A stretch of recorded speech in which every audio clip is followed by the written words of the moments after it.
karag, welcome back to my vlog. Isang magandang gabi sa inyong lahat mula dito sa Lasak City. At ito na nga ang mga latest na mga chikahan, chismisan galore na pinag-uusapan ng mga active na mga chismoso at mga chismosa sa social media na kung saan kasing sabog din ang ating menopausal distraction look. Pulang-pula tayo ngayon.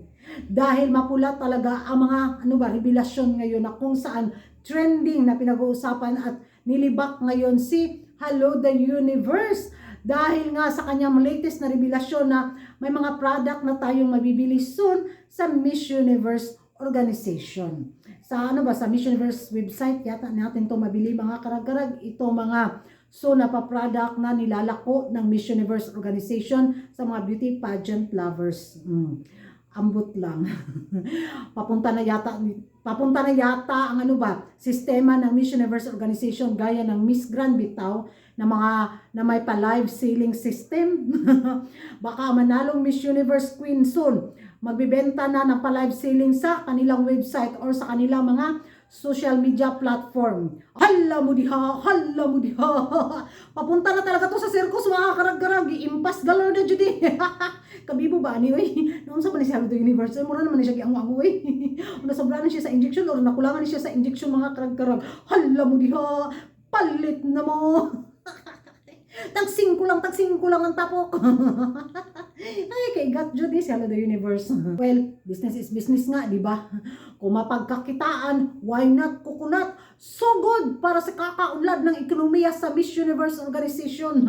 Para makabawi man lang siya sa kanyang 20 million na pagbili. Di naman, bawi naman siguro siya kasi di ba? Binili ni 50-50 na sila ni Paring Raul. Gusto siguro niya ng profit pa ba? More profit. Kaya ayun. Yung mga product na aabangan natin na mabili natin sa website ng Miss Universe, nako, bili na kayo. Lang siguro tanito no. Tapos wala na. Cancel order. Free shipping, free delivery, Hello the Universe. Dating tiningala na prestigious na beauty pageant sa buong mundo, ngayon papunta na talaga ng tuluyan sa circus.